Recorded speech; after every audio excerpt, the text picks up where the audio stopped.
यशोदानंदन ब्रज जनरंजन, यशोदानंदन ब्रज जनरंजन।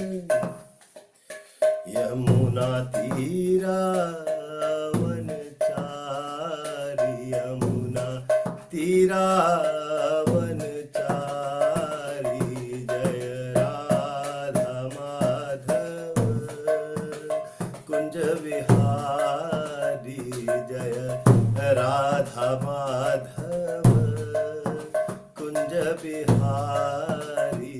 हरे कृष्ण कृष्ण कृष्ण हरे हरे, हरे राम राम राम हरे हरे। हरे कृष्ण।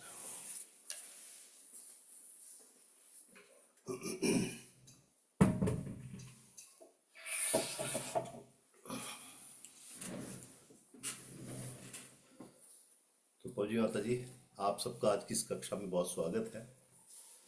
मेरी थोड़ी तबीयत आज गड़बड़ थी, तो इसलिए विलंब भी हो गया, मैं क्षमा प्रार्थी हूँ।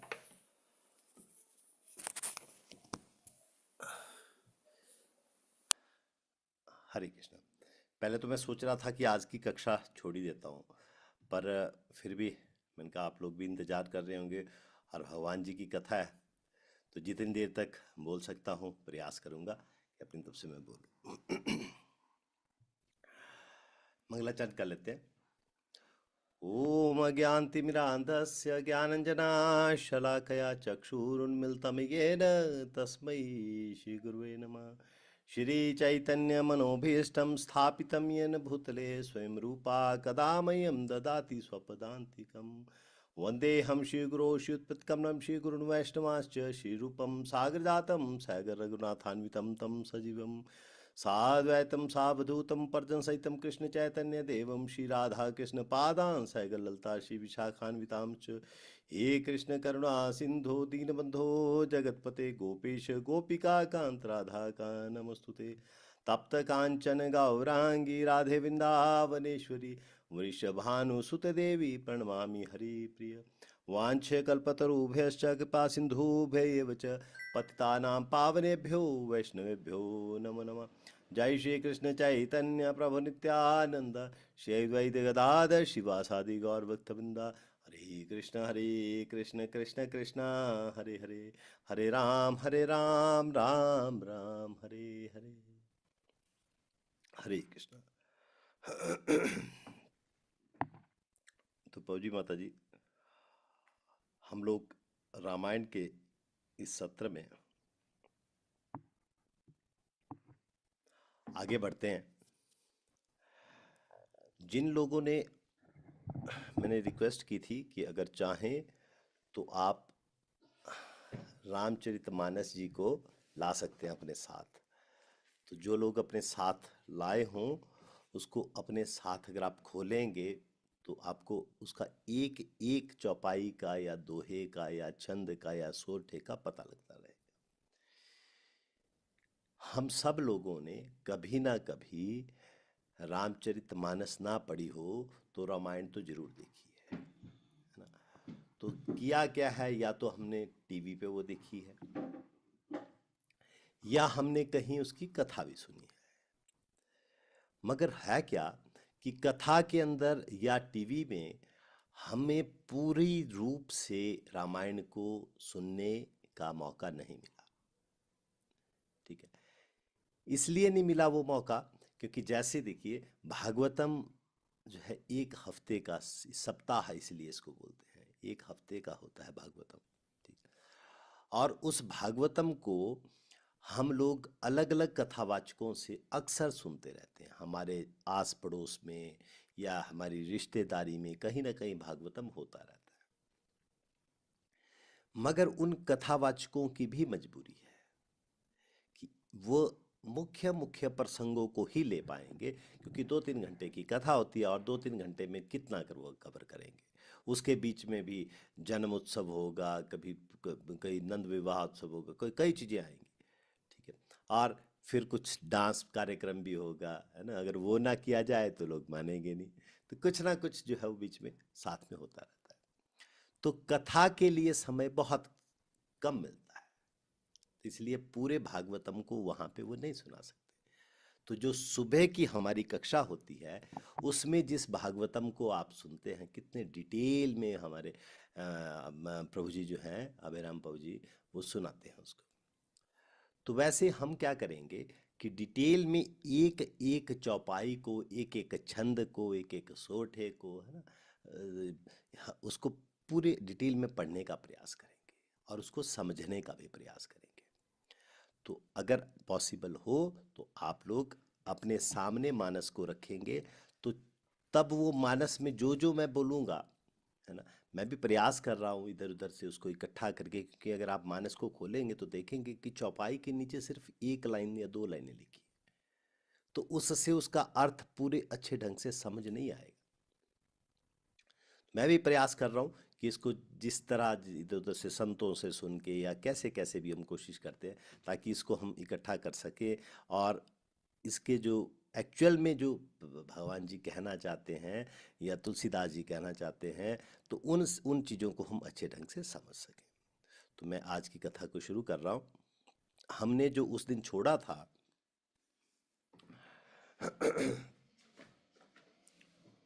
वो हमने 7 श्लोक थे उनको किया था।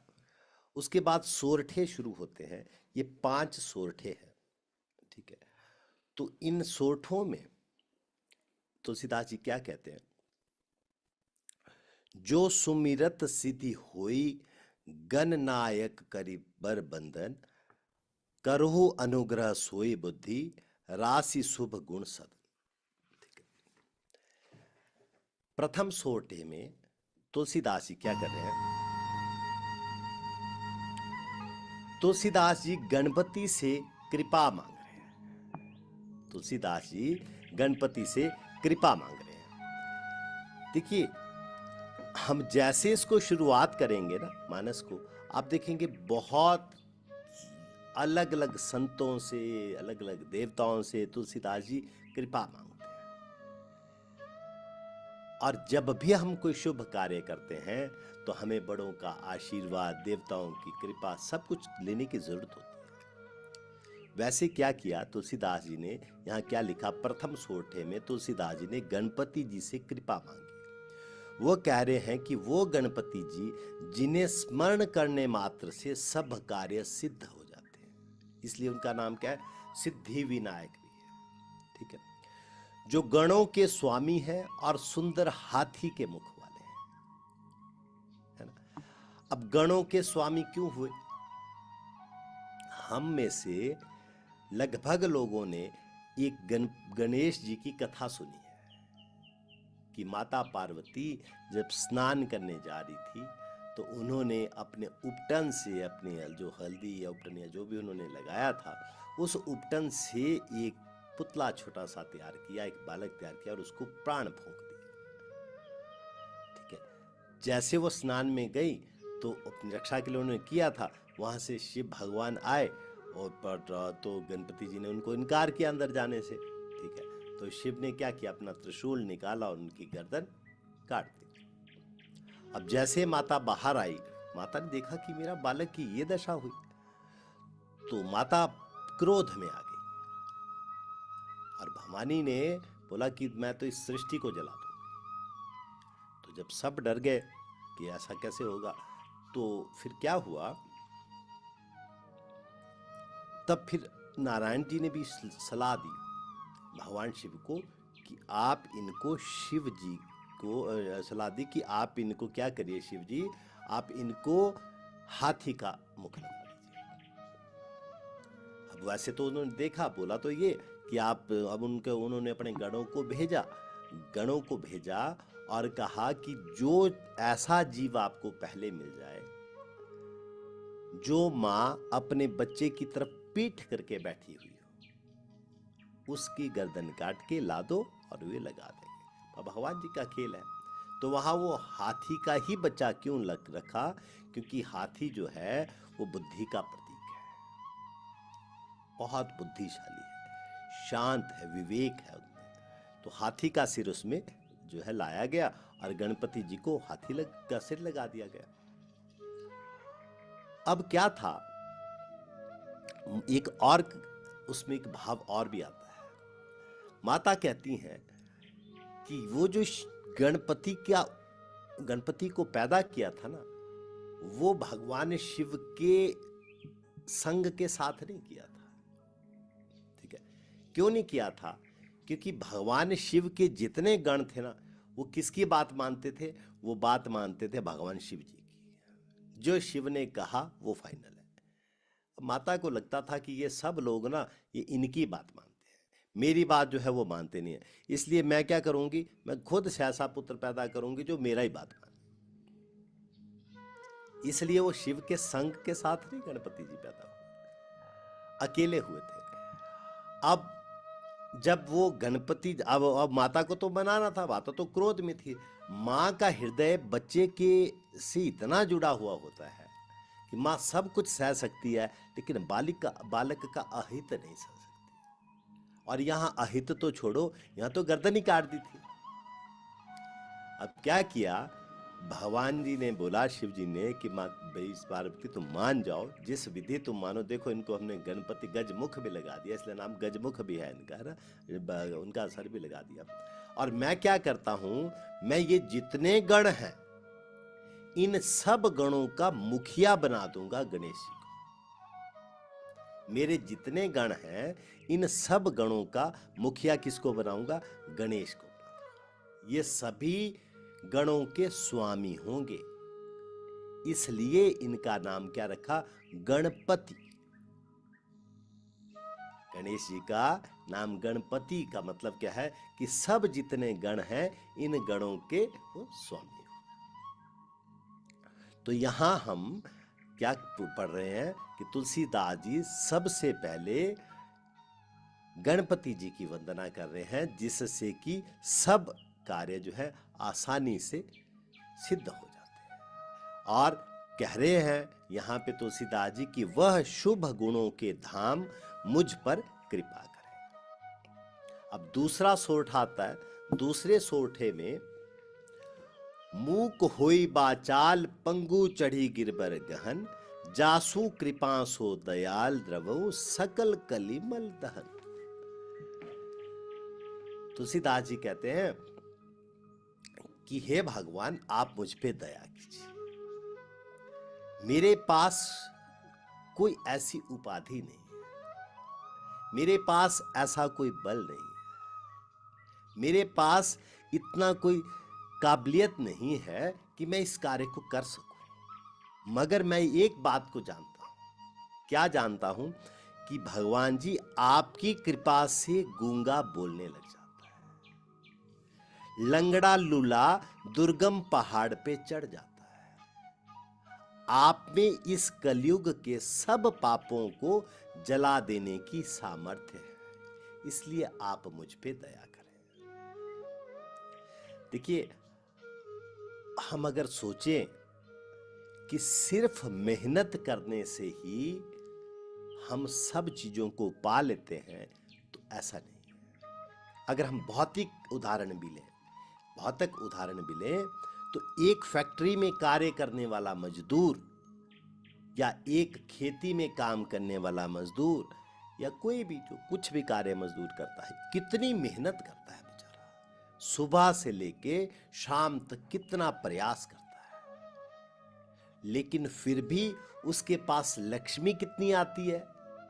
उतनी ही आती है जिससे वो अपने परिवार को बमुश्किल चला सके। और ऐसे लोग जो शायद जिनके पास इतनी बुद्धि भी नहीं है और वो परिश्रम भी अधिक नहीं करते हैं, लेकिन वो बहुत धनाढ्य हैं। तो ऐसा क्यों है? दो बातें हैं। एक तो प्रारब्ध जैसा होगा वैसा उनको मिलेगा, और दूसरी सबसे बड़ी बात, कृपा। भगवान जिस पे कृपा कर दें, उसका कोई भी बाल बांका नहीं हो सकता है। ध्रुव महाराज, जब भगवान जी 5 साल की आयु में ध्रुव महाराज जी थे, जब ध्रुव महाराज जी को भगवान जी ने दर्शन दे दिया, तो ध्रुव महाराज जी को बात करनी भी नहीं आ रही थी। भगवान जी से क्या मांगना है, क्या बात करनी है, बात करनी नहीं आ रही थी। भगवान जी ने जब शंख उनके कान के साथ लगाया, तब ध्रुव महाराज जी को पता लगा कि मुझे क्या बोलना। तो यहाँ पे तुलसीदास जी इसी बात की भगवान जी से विनती कर रहे हैं कि हे भगवान, मुझ में तो कोई योग्यता नहीं है, मगर मैं जानता हूं कि आपकी कृपा से तो गूंगा भी बोलने लग जाता है, आपकी कृपा से लंगड़ा लूला भी पहाड़ चढ़ जाता है। तो जब आप कृपा करेंगे तो मेरे ये सब पाप भस्म हो सकते हैं, और मैं ये जो लिखने जा रहा हूं ये आसानी से लिख पाऊंगा, इसलिए आप मुझ पे कृपा करें। अब तीसरा सोरठा आता है। तीसरे सोरठे में नील सुरोहु श्याम तरुण अरुण बारिज नयन करूं सो मम उर धाम सदा क्षीर सागर शयन। अब क्षीर सागर में कौन सोते हैं? भगवान नारायण, भगवान विष्णु क्षीर सागर में सोते हैं ना। तो अब क्या करते हैं, तीसरे सोरठे में यहाँ पे तुलसीदास जी कह रहे हैं कि हे भगवान नारायण, मैं आपसे विनती कर रहा हूं, हे भगवान, आपका ये सांवला रंग नीले कमल के समान है। जैसे कि कमल की पंखुड़ी नीली, ऐसी गहरी नीली नहीं होती, लेकिन आपने देखी होगी कितनी सुंदर सी कमल की पंखुड़ी का वो नीलापन होता है। वैसे ही आपका रंग काला नहीं है, लेकिन आप ऐसे नील वर्ण के हो कि जैसे नीला रंग आकाश और समुद्र की तरह अनंत होने का प्रतीक है, वैसे ही आप भी अनंत हैं। आपके नेत्र पूर्ण खिले हुए कमल के समान हैं। तो भगवान, मैं आपसे विनती कर रहा हूं कि जिस तरह आप क्षीर सागर में शयन करते हैं ना, वैसे ही आप मेरे हृदय में भी निवास करिए। भगवान जी को अपने हृदय में निवास के लिए तुलसीदास जी अनुरोध कर रहे हैं। अब यहां चौथा सोठ आता है। कुंद इंदु समदेह उमा रमन करुणा अयन जाही दीन पर नेह करू कृपा मर्दन मयन। क्या कहते हैं? अब भगवान विष्णु के बाद तुलसीदास जी चौथे सोरठे में भगवान शंकर के जो है वो कृपा का अनुरोध कर रहे हैं। भगवान शंकर की उपासना में क्या कहते हैं कि हे कामदेव का मर्दन करने वाले भगवान शंकर, आपकी तुलना किससे मैं कर रहा हूं? आपकी तुलना कर रहा हूं कुंद के फूल और चंद्रमा के समान। कि आप हे भगवान शंकर, आपके शरीर की तुलना कुंद के फूल और चंद्रमा के समान मैं कर रहा हूं। गौर वर्ण जैसे उन दोनों का है, वैसे गौर वर्ण आपका है। कुंद का फूल या चंद्रमा जैसे उजला होता है, वैसे उजला भगवान शंकर आपका शरीर है। कुंद का फूल अपनी सफेदी और पवित्रता के लिए जैसे जाना जाता है, वैसे ही भगवान शिव का स्वरूप भी अत्यंत शुभ और निष्कलंक है। भगवान जी का शरीर निष्कलंक है। चंद्रमा शीतलता और प्रकाश का प्रतीक है, और महादेव का शरीर ना केवल गोरा है, बल्कि उसमें चंद्रमा के जैसे दिव्य चमक और शांति है। हम जब चंद्रमा को देखते हैं प्रभु जी माता जी, शाम को रोशनी, जो ध्यान मार्ग करने वाले हैं उनको चंद्रमा की चांदनी में बैठ के बहुत गहरा ध्यान लगता है। क्यों लगता है? क्योंकि जितनी शांति आपको चंद्रमा की रोशनी में मिल सकती है, उतनी आपको किसी भी रोशनी में नहीं मिल सकती है। ये चंद्रमा है ही शांति का प्रतीक। तो ऐसी ही शीतलता हमें भगवान शिव के रूप को देख के भी मिलती है। इसलिए तुलसीदास जी ने उनकी तुलना जो है कुंद के फूल और चंद्रमा के साथ की है। बाबा कहते हैं कि वह भगवान शंकर जो पार्वती के प्रियतम है, दया के धाम है और जिनका दीनों पर स्नेह है, वह भगवान शिव मुझ पे कृपा करे। देखिए पौजी माता जी, जितने भी राक्षस गण, उन राक्षस गणों को भी ये मालूम था कि ये जो भगवान शिव है ना, ये बहुत जल्दी ही रिझ जाते हैं। जितनी भी ऐसी चीजें हैं जिन चीजों को कोई नहीं मानता, अब ध्रुवा बोलो, ध्रुवा को कोई पूछेगा? कोई नहीं पूछता। ध्रुवा पे कोई फूल नहीं लगेगा, कोई फल नहीं लगेगा, क्या उसकी कोई है? नहीं। तो वो जो चीज है, वो चीज किस पे? बिलपत्र पत्र, और उसमें भी वो देखो 3 पत्तियां। बिलपत्र किस काम आ जाएगा? तो बिलपत्र जो जिस चीजों को कोई नहीं करता, उस चीजों को भगवान शंकर जो है वो एक्सेप्ट करता है। वो भूत पिशाच, उनको कौन पूछेगा? तो उन भूत पिशाचों के स्वामी भी कौन है? भगवान शिव है। तो इसलिए यहाँ पे तुलसीदास जी कहते हैं कि हे भगवान शिव, आप शांति के प्रतीक हैं, आप अकारण सब पे कृपा करने वाले हैं, इसलिए आप मुझ पे भी कृपा करें। और दूसरी बात, क्योंकि वैष्णवा में था शंभु, भगवान शंकर से बड़ा वैष्णव कोई नहीं है, इसलिए भगवान शिव से वो भगवान विष्णु के बारे में लिखने के से पहले उनकी स्तुति कर रहे हैं। अब हम 5वें सोठे पे पहुंचते हैं। 5वें सोठे में बंदो गुरुपद कंज कृपा सिंधु नर रूप हरि माया मोह तम पुंज जासु वचन रवि करने कर। जी माता जी, इस सोठे के साथ आगे की कुछ चौपाइयां गुरु की स्तुति में गाई है। और तुलसीदास जी ने गुरु के बारे में जितने विस्तार से यहां बताया है, हम सबको उसकी बहुत आवश्यकता है। हम सब ने गुरु धारण किया होता है, किसी ने कोई अलग अलग रूप से धारण किया, लेकिन गुरु का वास्तविक महत्व क्या है, यह प्रभु जी माता जी हमें नहीं मालूम। हम सोचते हैं कि जैसे एक फैशन है किसी न किसी को गुरु बनाने का, वैसे हमने भी गुरु बना दिया है। उनकी प्रतिमा जो है हमने लगा दिया, फोटो लगा दिया।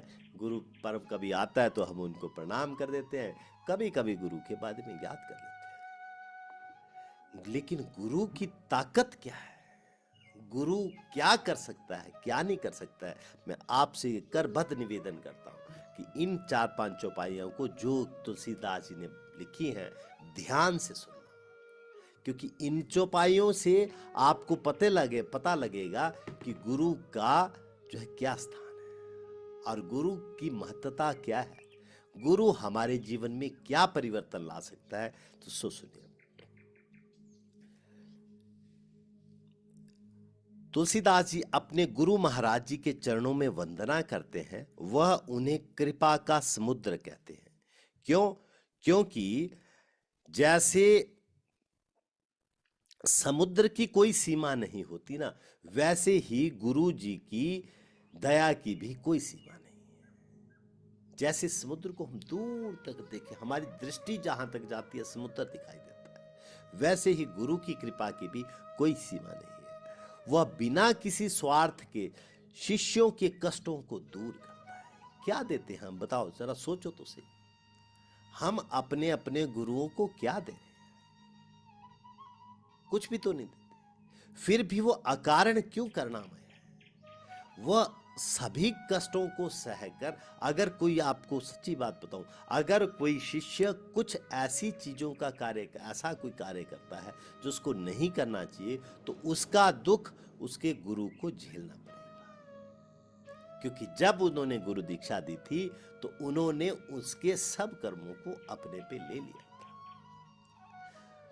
तो ये जो है वो अपने शिष्यों को कष्टों को दूर करने वाले हैं और उन शिष्यों को वो ज्ञान प्रदान करते हैं। गुरु साक्षात ईश्वर का स्वरूप है जो मनुष्यों की देह धारण करके आया है। गुरु को हम सुबह सुबह देखो गुरु आरती करते हैं, है ना। तो गुरु क्या है? गुरु तो भगवत प्रणीता, जैसे भगवान है वैसे गुरु है। और भगवान ही यहाँ क्या तुलसीदास जी कह रहे हैं? तुलसीदास जी कह रहे हैं भगवान ही वास्तव में गुरु का रूप धारण करके आपके जीवन में आए, ताकि हम उनसे वार्तालाप कर सके और वह हमें सही मार्गदर्शन दिखा सके। अदरवाइज हम भगवान से वार्तालाप नहीं कर सकते, लेकिन गुरु से वार्तालाप कर सकते हैं। तो भगवान कहते हैं, तुलसीदास जी कहते हैं कि भगवान ही रूप जो है वो धर के आए हैं, मानव देह धर के आए हैं गुरु के रूप में। गुरु के बाबा कहते हैं कि जैसे सूर्य की एक किरण ही अंधेरे को चीरने के लिए काफी होती है, वैसे ही गुरु के द्वारा दिया गया एक छोटा सा उपदेश भी भक्त के जीवन से वर्षों पुराने भ्रमों, संशयों और सांसारिक आसक्ति को समाप्त कर सकता है। हमारे जन्म जन्मांतरों के पापों को गुरु भस्म कर सकते हैं। उनका एक संदेश अगर हम ध्यान पूर्वक समझे, उसको सुने, तो वह हमारे जीवन को बदल सकता है। बिना गुरु के मार्गदर्शन के मनुष्य माया के इस गहरे अंधकार से बाहर नहीं निकल सकता है। इस माया ने प्रभु जी, माता जी, हमें इतना ज्यादा जकड़ दिया है, इतना ज्यादा जकड़ दिया है कि हम चाह के भी बाहर नहीं जा सकते।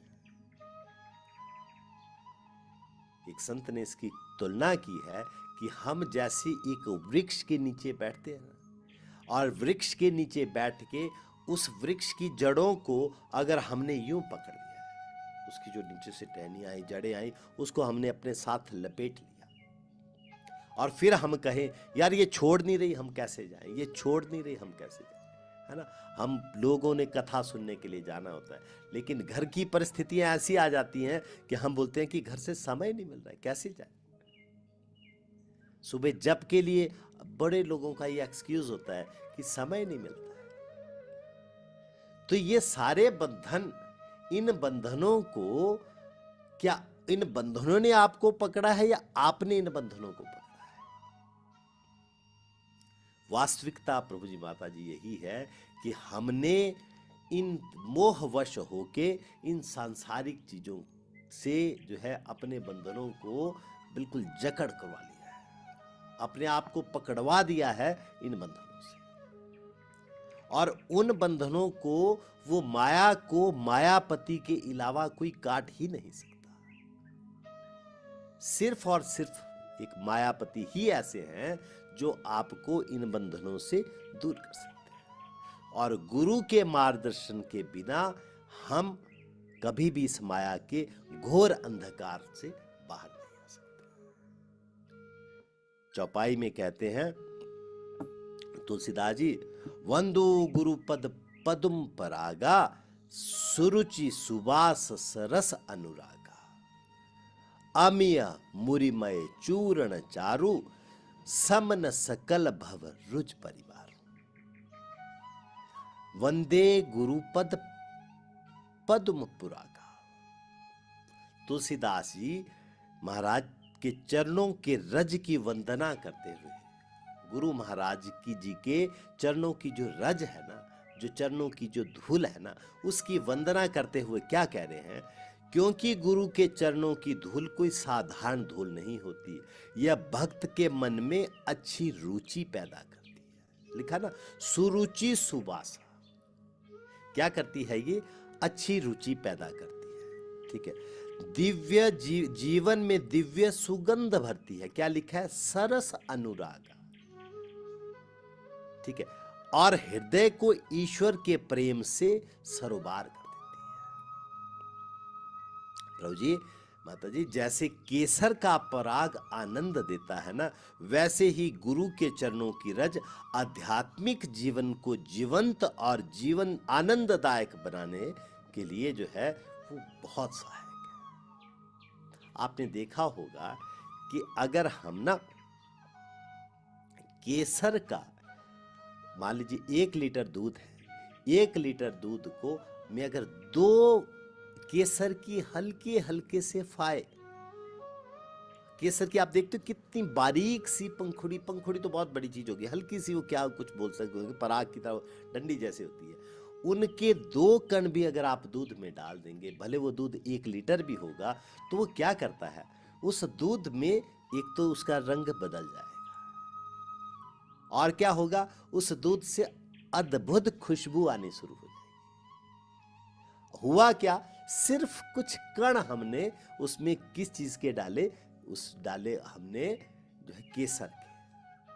तो यहां पे तुलसीदास जी कह रहे हैं कि ये जो गुरु के चरणों की रज है ना, ये क्या आपके जीवन में परिवर्तन करेगी। जैसे वो पराग के 2 कण सारे दूध का कलर चेंज कर देते हैं, उसका स्वाद बदल देते हैं, वैसे ये चरणों की रज इतनी साधारण नहीं है, ये हमारे जीवन को एकदम रस से भर देगी।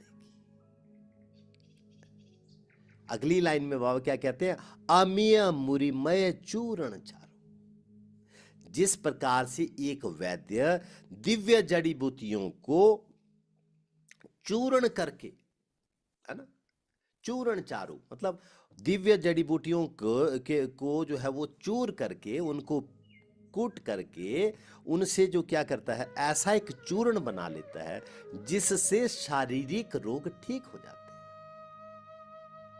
उस दवाई से, वो जो चूर्ण वो जड़ी बूटियों को पीस के बनाएगा, उससे शारीरिक रोग जैसे दूर हो जाते हैं, वैसे ही ये गुरु के जो चरणों की रज है ना, वो संजीवनी बूटी के समान है, जो जन्म मृत्यु मोह लोभ और अहंकार जैसे सांसारिक रोगों को जड़ से खत्म कर देती है। जी माता जी, संजीवनी बूटी भी भव से पार नहीं ले जा सकती है, संजीवनी बूटी भी रोगों का निवारण कर सकती है, लेकिन यह जो गुरु की चरण रज है ना, यह हमें जन्म मृत्यु मोह लोभ और अहंकार जैसे सांसारिक रोगों को हमारे ये जड़ से खत्म कर देती है। यह धूल ना केवल एक रोग को बल्कि विकारों के पूरे परिवार को शांत कर देती है। क्यों? क्योंकि यहां लिखा है तुलसीदास जी ने, समन सकल भव रुज परिवार। समन सकल, सकल परिवार जो है ना, रुज परिवार, ये जितना हमारा सारा सकल परिवार है, ये कि कौन सा परिवार, ये धूल एक रोग को नहीं बल्कि विकारों के पूरे परिवार को, है ना, कि सकल भव रुज परिवार, ये विकार जो है उन सब विकारों के पूरे परिवार को ये शांत करते हैं। इसलिए प्रभु माता जी, इस धूल का बहुत ज्यादा महत्व है। अगली चौपाई में कहते हैं बाबा, सुकृति शंभु तन विमल विभूति मंजुल मंगल मोद प्रसूति, जनमन मंजू मुकुर मल हरनी किए तिलक गुण गण बस करनी। बहुत चौपाई में क्या कह रहे हैं, अवधी भाषा है, देखिए क्या कहते हैं, सुकृति, सुकृति मतलब होता है पुण्य आत्मा या भाग्यशाली लोग, है ना। शंभु मतलब भगवान शंकर के लिए, शंभुतन, शंभुतन मतलब भगवान शंकर का शरीर, विमल विभूति, भगवान शंकर जी के जो शरीर पे ये जो विमल विभूति, विमल मतलब बिना मल के, ऐसी पवित्र जो विभूति, जो ऐसे जो बिना मल की पवित्र विभूति है जो भगवान शंकर के तन पे लगी है, क्या कहते हैं, मंजुल मंगल मोद प्रसूति। मंजुल मतलब होता है सुंदर, मंगल मतलब कल्याणकारी, मोद मतलब आनंद, और प्रसूति मतलब उत्पन्न करने वाली। तो क्या कहते हैं बाबा यहाँ पे, ये कह रहे हैं कि वो लोग भाग्यशाली हैं और वो पुण्य आत्माएं हैं जिन्हें गुरु के चरणों की धूल मिलती है। यह गुरु के चरणों की धूल वैसे ही है जैसे कि भगवान शिव के शरीर पर सुशोभित वो पवित्र भस्म है। भगवान शंकर जिस पवित्र भस्म को अपने शरीर में धारण करते हैं ना, गुरु के चरण जो है, वो गुरु के चरणों की जो रज है ना, ये गुरु के चरणों की रज भी उतनी ही पवित्र है।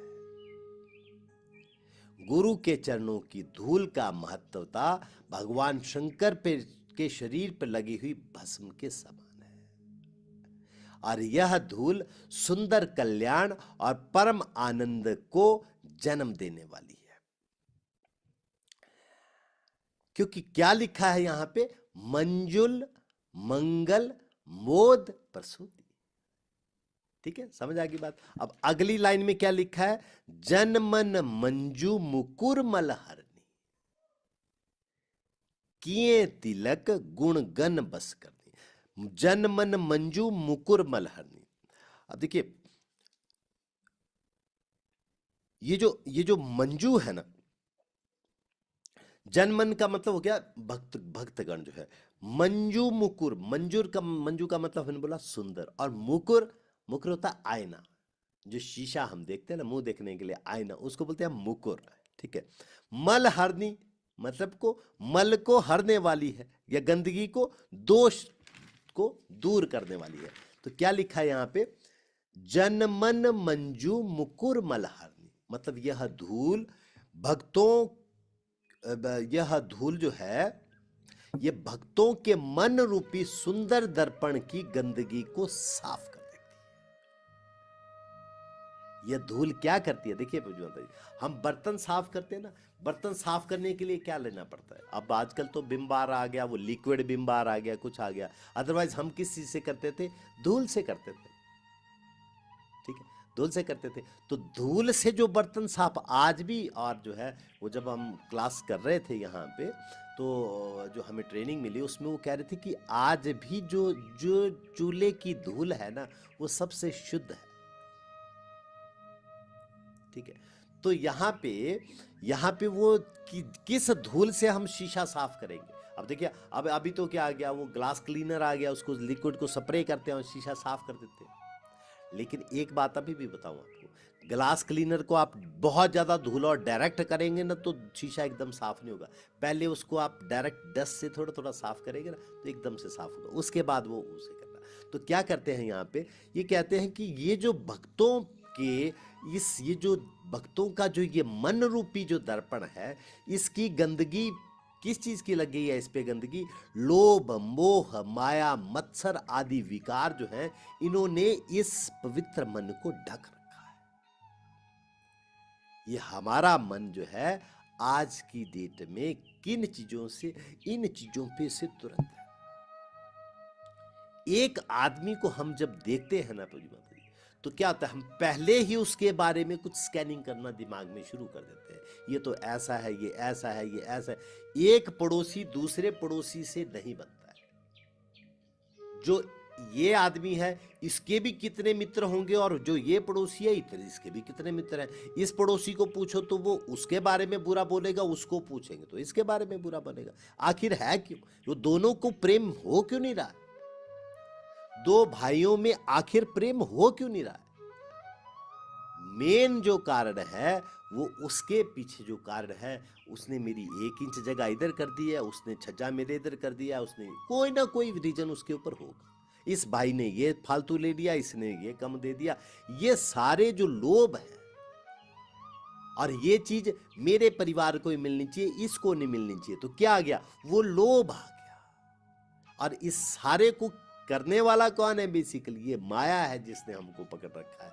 और मत्सर मतलब मुझे मिल जाए पर इसको नहीं मिले। ये जो विकार है ना, इन विकारों ने हमारे पवित्र मनों को बिल्कुल ढक रखा है। और भगवान जी तब तक उस घर में नहीं आएंगे जब तक वो घर साफ नहीं होगा। और ये घर, ध्यान से कभी सोचिए कि हमने मन में जब इतने विकार पाल रखे हैं, तो क्या इनमें भगवान जी आ सकते? नहीं आ सकते। फौजी माता जी, आज की डेट में आप देखते हैं शादियां होती हैं तो पति पत्नी भी ज्यादा समय नहीं रह रहे। वो जल्दी से अलग हो जाते हैं। जितने संभ्रांत देश हैं उनमें ये प्रॉब्लम और ज्यादा है। फिर क्यों? कोई ऐसा समय था जब कि जिस माता की कहीं किसी जिस परिवार में शादी हो जाती थी, उनको तो अच्छी तरह से खाने के जो है वो साधन नहीं थे, रहने के लिए बड़ी अच्छी सी तन ढकने के लिए कपड़े नहीं थे, रहने के लिए घर नहीं था अच्छा सा, फिर भी वो माता जो थी उसी ही फटे हाल में सारा जीवन व्यतीत कर देती थी।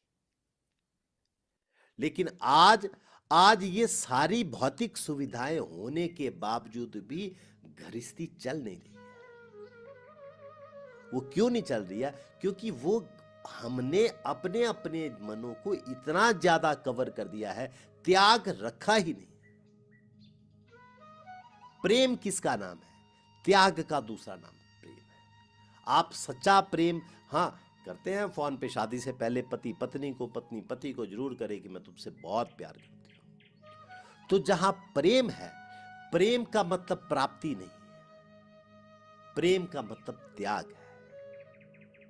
ये भाव कैसे आएगा? ये भाव तब आएगा जब हमारे मन से ये लोभ मोह माया मत्सर छूट जाए। तो तुलसीदास जी कह रहे हैं कि इस दर्पण पे जो ये धूल लगी है ना, इस धूल को गुरु की रज से ही साफ किया सकता है। जब तक हम दर्पण पे लगी हुई इस धूल को साफ नहीं करेंगे, तब तक जैसे अपना चेहरा नहीं दिखेगा हमें, यह धूल और फिर ज्यादा होगी तो हमारा जो है वो हृदय में बैठे हुए जो परमात्मा है वो हमें कभी नहीं दिखाई देगा। तो भगवान जी जो हृदय में बैठे हैं उनके दर्शन तब तक नहीं होंगे जब तक इन विकारों की धूल जो है वो समाप्त नहीं हो जाती है। और विकारों की धूल कैसे खत्म होगी? यह गुरु के चरणों की जो रज है ना, ये जब ये लगेगी तो मन से इन विकारों को वो साफ कर देगी। फिर उसमें हमें परमात्मा के दर्शन सुगमता से होने लग जाएंगे। ठीक है, अगली लाइन लिखी है, किए तिलक गुण गण बस करते। गुण गण मतलब समस्त गुणों का समूह, बस करनी मतलब बस में करनी। ठीक है, तो क्या लिखा है? किए गुण कि किए तिलक गुण गण बस करनी, अर्थात इस धूल का तिलक लगाने से मनुष्य के अंदर दैवीय गुणों का समूह स्वतः आ जाता है। अगर हम इस गुरु के रज को अपने तिलक करेंगे तो उससे क्या होगा कि ये जो दैवीय गुण है ना, ये एक दो नहीं आएंगे, मगर क्या लिखा है? गुणों का समूह आ जाएगा। देखो है ना, गुण गण बस कर दी। गुण गण मतलब समस्त गुणों का समूह जो है यह हमारे भीतर आ जाएगा। अतः तुलसीदास जी समझा रहे हैं कि जिस प्रकार शिव जी की भस्म कल्याणकारी है, उसी प्रकार गुरु के चरणों की रज भक्तों के हृदय को शुद्ध करके उसमें ईश्वरीय गुरुओं को भर सकती है। एक चौपाई और कर लेते हैं। आगे कह रहे हैं, श्री गुरु पद नख मणिगण ज्योति, सुमिरत दिव्य दृष्टि ही होती। दलन मोह तम सो सप्रकाशु, बड़े भाग उर आवहि जासु। श्री गुरु पद नख मणिगण ज्योति। पद तो पांव हो गए, नख जो हमारा नाखून है ना, मणिगण ज्योति, मणि मणि रतन जैसे है ना, मणि मणियां होती है ना। गण गण का मतलब होता है समूह,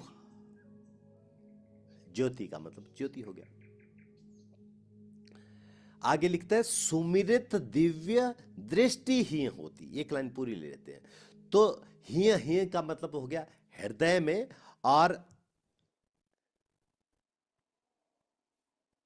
श्री गुरु महाराज जी के चरणों की नखों की ज्योति या चमक जो भी हम कहें, वो श्रेष्ठ मणियों के प्रकाश के समान है। जिस तरह से उत्तम गुण वाली कुछ मणियां हैं, जैसे कि उनमें प्रकाश होता है, वैसे ही गुरु के चरणों की जो नख है ना, उससे जो ज्योति निकलती है, उससे जो प्रकाश निकलता है, उसकी चमक की तुलना किससे की है? उससे उसकी तुलना जो है वो दिव्य मणियों से की है। सुमृत दिव्य दृष्टि ही होती, ठीक है ना? इसका मतलब स्मरण मात्र से, इनके स्मरण मात्र से हृदय में दिव्य दृष्टि उत्पन्न हो जाती है। अगर हम गुरु के चरणों को जो है, इनके गुरु के चरणों का स्मरण मात्र भी करते हैं ना, तो उससे दिव्य दृष्टि उत्पन्न हो जाती है। तो माता जी, हमें क्या बोला जाता है? जब हम सुबह उठते हैं तो सबसे पहले गुरु को प्रणाम करते हैं, फिर भगवान के प्रणाम करते हैं। लेकिन भगवान जी के अगर हम दर्शन करें या गुरु के दर्शन करें तो कहां से करने चाहिए? मुखार बिंद को पहले नहीं देखना चाहिए।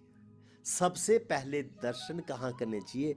उन गुरु के चरणों के नखों का दर्शन करना चाहिए।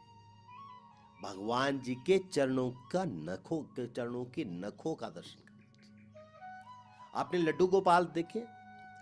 लड्डू गोपाल कैसे करते हैं? यूं, उन्होंने हाथ में लड्डू लिया है, वो लड्डू आपको दे रहे, लो ले लो, लो ये लड्डू लो और मेरा पीछा छोड़ो। और अपने चरणों को क्या किया?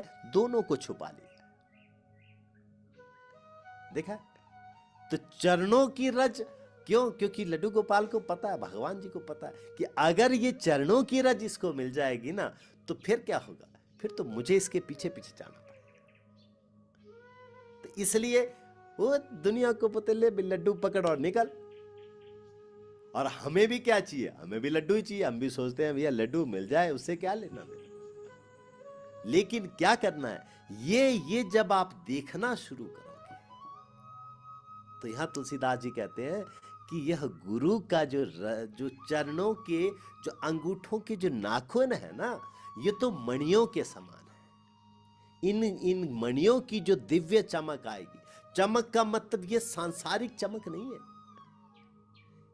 सांसारिक चमक नहीं है। अगर आप भीतर बैठेंगे, ये शांति आपकी, कभी आप मौन बैठिए। जो ध्यान करने वाले लोग हैं उनको तो इस बात का बड़ा एहसास है। कभी कभी जब हम जप को करें, एकांत में बैठ के ध्यान पूर्वक करें, उन गुरु के चरणों का स्मरण करते हुए करें, देखना क्या भाव आप में उत्पन्न हो जाएगा। आप में वो परम शांति का अनुभव होने लगेगा। वो प्रकाश आपके भीतर दिखाई देने लगेगा, जिस प्रकाश की यहां पे बात की जा रही है कि गुरु के चरणों के नखों में जो प्रकाश है, वो प्रकाश भौतिक प्रकाश नहीं है, लेकिन वो आध्यात्मिक प्रकाश है। और वो प्रकाश कब नजर आएगा? जब आप उतनी श्रद्धा से गुरु के चरणों को देखो। दलन मोह तम सो सप्रकाशु, बड़े भाग उर आवह जासु। दलन का मतलब क्या होता है? विनाश करना, है ना, या कुचलना। किसी को कुचलना, उसको क्या कहते हैं? दलन कहते हैं, है ना। मोहतम मतलब ये जो अज्ञान रूपी जो अंधेरा है, इसको क्या कहते हैं हम? मोहतम।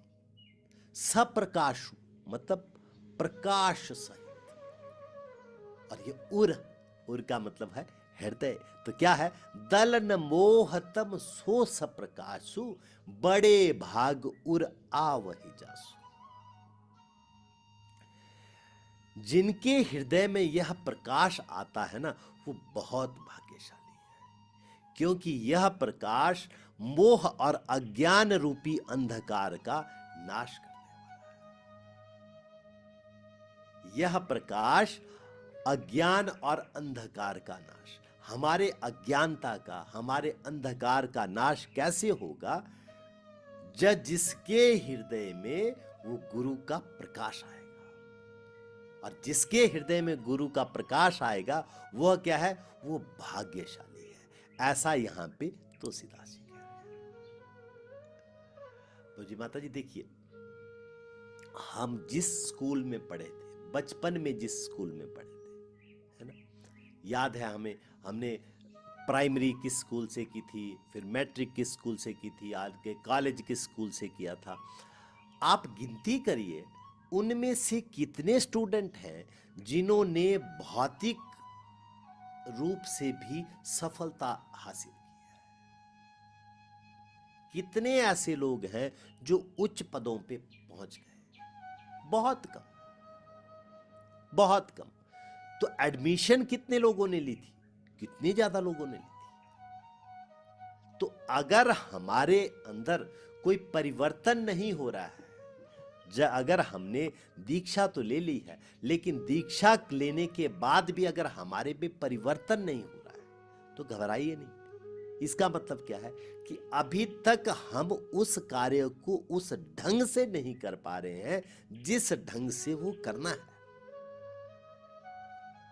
अगर हमारे अंदर परिवर्तन होना देखना चाहते हैं, तो हमें उसके लिए बार बार गुरु को पूछना पड़ेगा, गुरु के चरणों की रज लेनी पड़ेगी। वो व्याकुलता आप में आनी, वो जो स्टूडेंट जो व्याकुल नहीं होते थे ना, जो बड़े आराम से देख लेंगे, अभी एग्जाम, अभी तो बहुत टाइम है,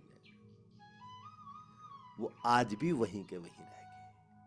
और जिनको ये चिंता हो जाती थी ना कि नहीं ये एग्जाम है, शुरू साल से हमारे को बहुत पढ़ना पड़ेगा, और उन्होंने वो प्रयास किया, तो आज वो भौतिक भी उपलब्धि को प्राप्त कर चुके हैं। तो पौजी माता जी, हम लोग भी आध्यात्मिक मार्ग में हैं, तो आध्यात्मिक मार्ग में भी हम पूरी जो है वो सफलता हासिल कर सकते हैं। लेकिन उस सफलता को हासिल करने के लिए हमें जैसा गुरु ने बोला है, जिस तरह से बोला है, उस तरह से उसको करना पड़ेगा। जहां आपको उसका लग रहा है कि ये कार्य नहीं हो रहा है, तो इस्कॉन में तो बहुत अच्छा है। इस्कॉन में आगे आपके मार्गदर्शक काफी है, उन मार्गदर्शक से पूछ सकते हैं कि मैं कैसे इसको आगे बढ़ूं। या अलग अलग जगह पे गुरु महाराज खुद आते हैं। अभी देखिए अप्रैल महीने में गुरु महाराज कृपा करेंगे, हिमाचल के भ्रमण पे हुआ है, तो गुरु महाराज जी से हम पूछ सकते हैं कि गुरु महाराज हम कैसे आगे की तरफ बढ़ सकते हैं। ये चरण रज सबको मिली है, ऐसा नहीं है कि नहीं मिली है, बहुत लोगों को मिली है, इसलिए वो जो है वो ऊपर गए। जैसे कि स्कूल में था ना, एक स्कूल में एडमिशन लेने से वो बच्चा कुली बना, उससे आगे नहीं जा पाया, या एक साधारण सा कुछ बन सका, और उसी स्कूल से पढ़ने वाला कोई आईएएस ऑफिसर भी बन गया, उसी टीचर से तो वो पढ़ा। तो उसने ऐसा क्या किया था जो दूसरे ने नहीं किया।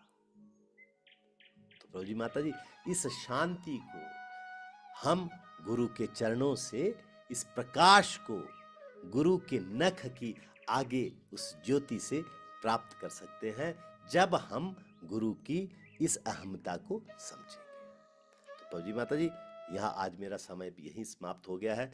मैंने अगर कुछ त्रुटिवश कुछ बोला हो तो उसके लिए मुझे क्षमा करें। तो अब आप अनम्यूट करने के ऑप्शन प्रभु जी माता जी इनको दे दें। किसी का कोई प्रश्न हो, कोई टिप्पणी हो, कोई संशय हो, तो आप मुझसे पूछ सकते हैं। हरे कृष्ण।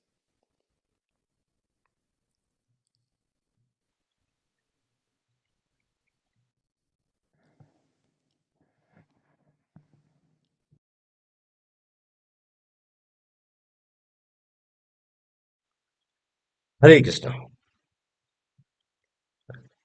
हरे कृष्ण। मेरी आवाज आ रही है?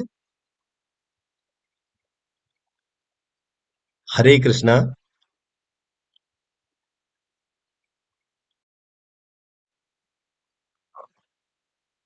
प्यारी। सौरभ भारद्वाज प्रभु, प्रभु जी आपने हाथ खड़ा किया है। हरे कृष्ण।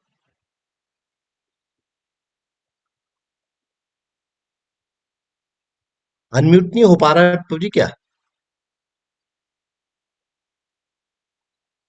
हरे कृष्ण प्रभु जी, दंडवत प्रणाम। सभी वैष्णव भक्तों के जन्म दंडवत प्रणाम। प्रभु जी, आज की कक्षा से तो नहीं, पर मुझे जानना था, जैसे कि माता सती को अपराध लगा था, उसके बारे में बताना था मुझे।